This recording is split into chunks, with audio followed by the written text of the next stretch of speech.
What's up, Packer fans? Happy Monday. We've officially reached OTA week, which is seemingly incredible to say. This offseason already seems to be going by pretty quick. I know it's been a fairly intense offseason, at least as of late, for Packer fans.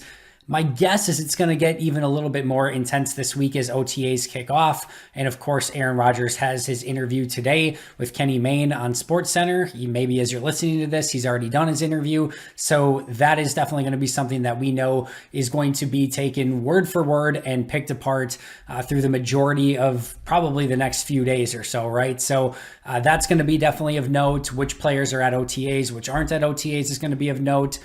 Are players practicing, ahead of other players in practice? Who's injured? All those sort of things. I think things are going to ramp up even more this week. So before we get there, and because all of that's coming right around the corner, I wanted to pause just a moment and take kind of a second to go over some of the things that have happened within the division. I'm always a huge believer that you keep your friends close and your enemies closer, and you always want to kind of keep an eye on what's going on in Minnesota and Detroit and Chicago. Where have they improved? Where have they gotten better? Is there spots there where they've gotten worse? But ultimately, what changes have they really gone through throughout the offseason? Now, at some point, I can promise you, because it's something I really love doing each offseason, I'll probably put together a video called Know Your Enemy, and I'll go into much greater detail into each of these teams, who they added in free agency, the draft, who they lost, who they gained, all those sort of things, to kind of take a look at it in much greater detail. But I wanted to kind of give a quick overview today of some of the position groups in the NFC North that have gone through some major changes, and certainly a few of these that could make things harder on the Green Bay Packers this upcoming season as they face off against these NFC North opponents. So let's start with the Minnesota Vikings. And I think the first thing that stands out is what they were able to accomplish on the offensive line, specifically in the draft, and specifically with getting Christian Darrisaw in the first round, and then later in the third round getting Wyatt Davis. To me, they added two legitimate offensive linemen to their group and really kind of solidified that offensive line. Now, I'm not saying that this is necessarily going to be something that happens overnight. Christian Darrisaw and Wyatt Davis are going to be rookies, and then you still have Ezra Cleveland, who is going to be coming into his second year as a player and who is still developing. Even Garrett Bradbury, who's been in the league now for a while, still kind of this ascending player, and I don't think has reached his peak quite yet. So, and I also think this group as a whole is going to take some time to kind of gel together. But I really like the long-term potential of this offensive line for the Minnesota Vikings. Christian Darrisaw likely at left tackle, Ezra Cleveland, Garrett Bradbury, Wyatt Davis, and Brian O'Neill gives them, to me, 5 legitimate starters along that offensive line, and a position that's really been a struggle for them over the course of the last handful of seasons, I think has the potential to solidify itself. And if you're a team where you've got a pocket passer in Kirk Cousins and you're paying him a crap ton of money, you want to make sure that you're providing him as much and ample time in the pocket as possible so that he can kind of do his thing, whatever that may be. You also have Dalvin Cook, and you know very well his, high-end upside is going to be, really dependent along that offensive line or upon that offensive line as well. So really like what they did in getting Darrisaw and Wyatt Davis, two players I liked in the draft, especially Christian Darrisaw. I thought he had the capability of being a top 15 player in the draft. They get him in the 20s, plus traded down for him, picked up extra third-round picks. I thought that was a home run swing for the Vikings, and I think overall they really improved their offensive line. And then the other one, they technically only added Delvin Tomlinson on the interior of the defensive line, but because Michael Pierce opted out a season ago, it's basically like they're getting 2 premium inside defensive tackles in the same offseason for this defensive line in Michael Pierce and in Delvin Tomlinson. I can guarantee you that is going to make things much more difficult along the interior of the offensive line. You just think about the interior, Packers, Vikings going up against each other. Not only do the Vikings add a Michael Pierce and Delvin Tomlinson, the Packers lose a Corey Linsley.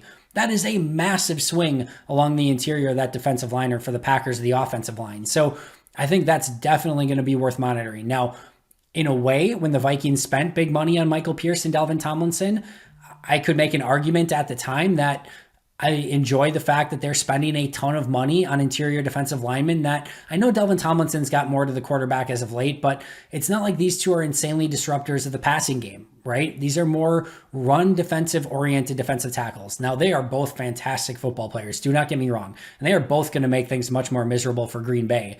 But I do wonder just how much return on investment you can get on two players like that when you're paying a ton of money to just shore up the interior of your defensive line. very much juxtaposed to what the Packers have done, really just taking Kenny Clark and going with kind of minimum paid players everywhere else. The Vikings go all out and really get two big time signings, one last year who again opted out, and Michael Pierce, and then in Dalvin Tomlinson this year. So again, guaranteed to make things much more difficult, Green Bay. And again, two monster signings, both legitimately or literally and figuratively, I should say, along the interior of that defensive line. So offensive line for the Vikings, adding a couple rookies. Defensive line, adding a couple veterans. Definitely going to be better in the trenches, I think, this year than they have been over the last couple seasons. Again, offensive line might take a little time to gel for Minnesota, but those are two areas where I think they definitely improved overall, both in the short term and long term for the prospects of those individual units. All right, let's go to the Chicago Bears. I think this one's a little bit tougher.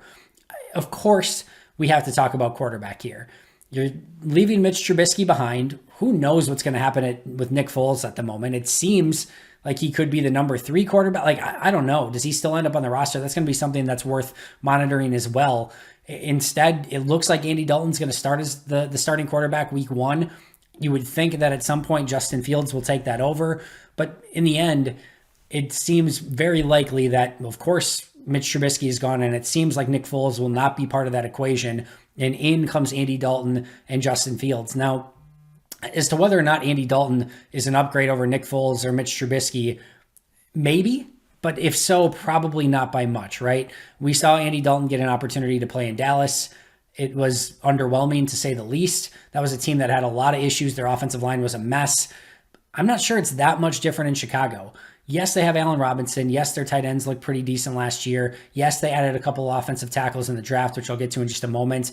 I'm still not sold on the fact that this Chicago offense, has a ton of overall talent. So I don't know that with Andy Dalton, you have the ability to succeed at any sort of high level. And I definitely think that Justin Fields is going to take some time. So it definitely changes the calculus a little bit on the overall process and who they have at quarterback and the long-term hope for that position if you're a Bears fan. I don't know how much it affects Green Bay this year, but certainly Justin Fields is going to be a player that Green Bay fans are going to want to keep a keen eye on just to see how his development's taking place. And then the other position's a bit more interesting.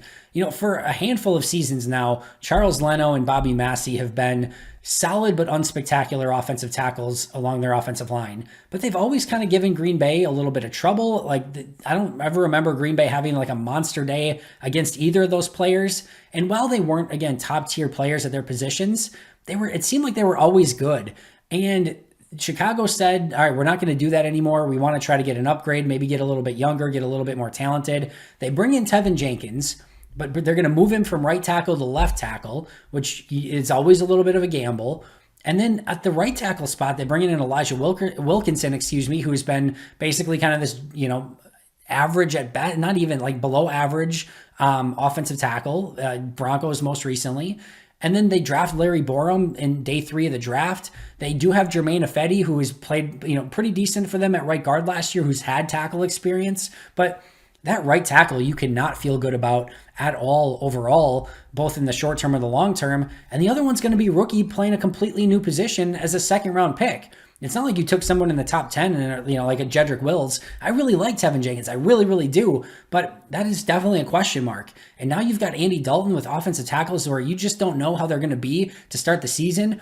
And I think their interior offensive linemen can be okay if you've got good, strong tackles on the outside. But James Daniels, Cody Whitehair, Jermaine Ifedi, solid, but certainly not spectacular. It's not like you have a dominant interior that's going to support a weaker exterior, offensive tackle position.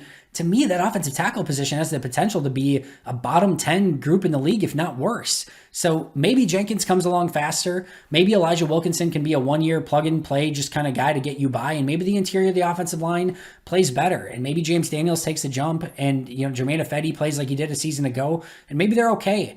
But I think there's a lot of question marks there. I think that could be a real area that's a weak spot for the Bears.